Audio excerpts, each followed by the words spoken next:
Senior सहाफ़ी और तजिया कार ज़रार खोड़ो साहब हमें ज्वाइन कर चुके हैं, इस पर उनसे बात करेंगे। ज़रार खोड़ो साहब, सबसे पहले तो ये कि किस कदर खुशाइंद है कि हमास ने गाज़ा में 20 साल से कायम अपनी हुकूमत खत्म करने का ऐलान किया है?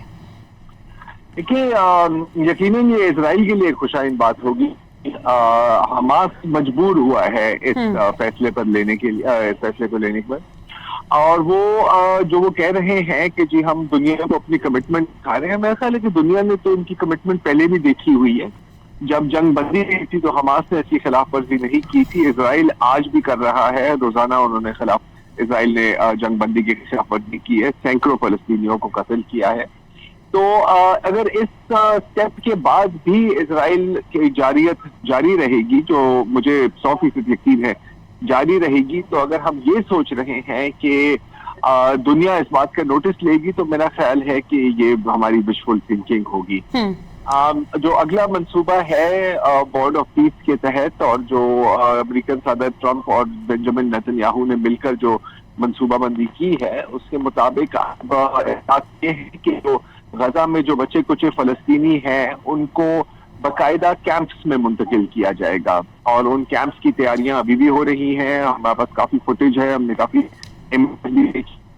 इक्विपमेंट है वो वहां पर पहुंचाई रही है। तो ये नेक्स्ट स्टेप है गजा में, जो गजा को जो कॉलोनाइज करने का सूबा है इजराइल का और अमेरिका का। नेक्स्ट है, देख सकते हैं कि तकरीबन आधा जो रखता है गजा वो येलो लाइन के उस पार है, मतलब कि वहां पर मुकम्मल इजरायली कब्जा है। जो दूसरा हिस्सा है, हालांकि वेस्टर्न मीडिया में है, हकीकत में ऐसा कुछ नहीं है, वो military zone he for all intends and purposes Israel के लिए। तो अब हमास ने तो अपने शो ऑफ गुडविल कर दिया है, और यकीनन वो मजबूर हुए हैं। मैं अच्छा ज़रार साहब, आपने कहा मजबूर हुए, 2 बार आपने ये कहा। मैं इसी के बारे में आपसे सवाल ये करना चाह रही हूँ कि 20 साल कबल अगर देखा जाए तो हुकूमत में आने से कबल हमास का एक वसी फलाही ढांचा था, वो तंजीमी तौर पर बहुत मजबूत भी थी, लेकिन जंग के बाद बहुत सी सियासी और मिलिट्री क़यादत अब इनकी शहीद हो चुकी है और अब फलाही सरगर्मियों का ढांचा वैसा रहा भी नहीं। तो अब गजा से हमास का हुकूमत खत्म करने का ऐलान, आप क्या समझते हैं कि हमास का वजूद बरकरार रह पाएगा इस अनाउंसमेंट के बाद? वजूद बरकरार रहेगा यकीनन, लेकिन उस तरह नहीं जिस तरह इससे पहले का था। जैसे आपने दुरुस्त फरमाया है, उनका एक पूरा समाजी ढांचा भी था, उनका एक सियासी ढांचा भी था, एक अस्करी ढांचा भी था। अब हमने देखा है कि उनकी क़यादत को तो तकरीबन मुकम्मल क़यादत को शहीद कर दिया गया है। They are constantly under fire, constantly under pressure.